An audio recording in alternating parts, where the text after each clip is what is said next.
அனைவருக்கும் வணக்கம். படித்ததில் பிடித்தது. இன்று இருக்கும் நாம் நாளை இருப்போமா என்று சந்தேகம் இருக்கும்போது, இன்று இருக்கும் அழுகை, வெறுப்பு, பொறாமை, பிடிவாதம் இவையெல்லாம் ஏன் நாளையும் இருக்க வேண்டும் என்று எண்ணுகிறீர்கள்? மனிதர்கள் இன்று இருப்பது போல் நாளை இருப்பதில்லை.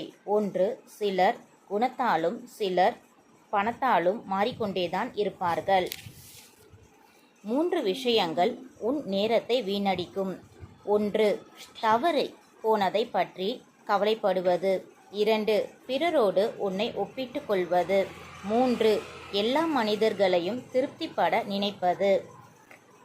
பேசுவதற்கு நேரமில்லை என சொல்லப்பட்ட பிறகு அவ்விடத்தில் நேரம் வருமென காத்திருப்பவர்கள் முட்டாள்கள்.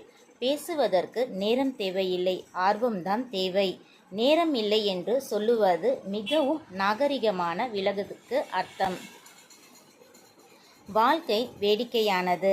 ஒன்றுமில்லாமல் வருகிறோம், எல்லாவற்றுக்கும் போராடுகிறோம், எதுவும் இல்லாமல் செல்கிறோம். வெற்றி பெறும் நேரத்தை விட நாம் மகிழ்ச்சியுடனும் நம்பிக்கையுடனும் வாழும் நேரமே நாம் பெறும் வெற்றி ஆகும். நல்லவர்கள் கெட்டவர்கள் என எல்லோரிடமும் பழகு. எப்படி இருக்க வேண்டும் என்று நல்லவர்களிடம் இருந்து கற்றுக்கொள். எப்படி இருக்கக்கூடாது என்று கெட்டவர்களிடமிருந்து கற்றுக்கொள். சில உறவுகள் யோசித்து பேச வைக்கும். சில உறவுகள் பேசியதை யோசிக்க வைக்கும். சில உறவுகள் பேசவே யோசிக்க வைக்கும். எந்த உறவாக இருந்தாலும் அதில் நீ உண்மையான அன்பு வைத்தால் மட்டுமே நீ விலகி நின்றாலும் அது உன்னை தேடி வரும்.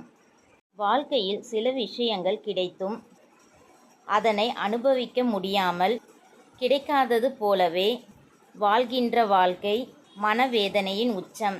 அது நரக வேதனையில் நிகரானது.